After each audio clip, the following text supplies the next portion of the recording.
All right, welcome back to another video. If you would like, subscribe, share this video. Today I'm show y'all how to replace a alternator on this 2012 Acura TSX.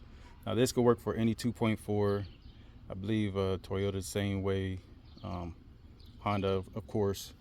And first thing you want to do is to disconnect your negative battery terminal. On this particular car, it's a size 10. Alright, your tensioner is located right where this wrench is, right down here. That's your tensioner. To remove the belt, all you have to do, this is how I do it. It's a little easier this way so you get leverage.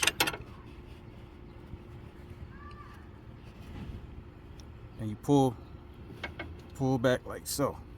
As you can see, it's releasing tension and just remove the belt.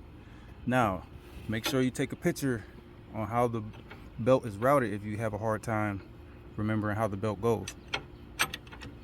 So,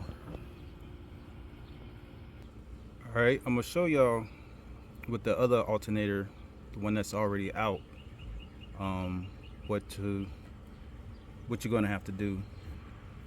But this screw, well, right here you have a size 12. That's the top part, and then at the bottom you have a size 14. I can't show y'all because it's so tight off in there, but I'm gonna show y'all on the alternator where it's located.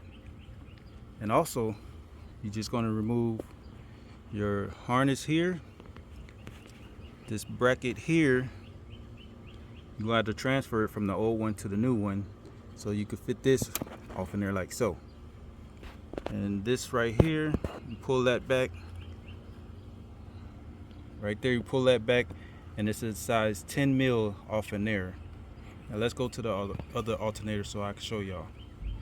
All right, this is what I was talking about at the bottom. That's gonna be a size 14. It's too hard to show you.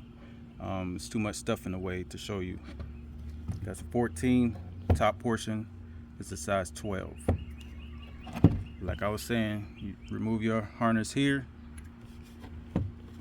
That little bracket that I was pointing to goes here, and it's a size 10 right there. So make sure y'all remove those. And the way you took it out is the same way you put it back in. Make sure you like and subscribe if this was helpful. After putting in the alternator, I always check to see if the alternator is putting out voltage enough to charge the battery. And the battery is supposed to be 12.6. And as you can see right here where it says ECU volts, basically that means you're getting 14 volts from the alternator charging up the battery, and that's what the computer is reading at the same time. So everything is working correctly. If you don't have a scan tool, you can use a voltmeter.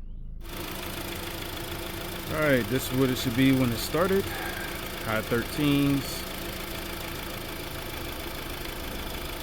Now all you have to do, let me show y'all.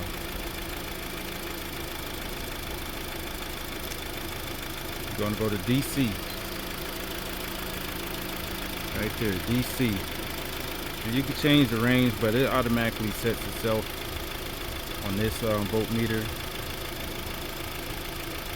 Make sure you like and subscribe. Thanks for watching.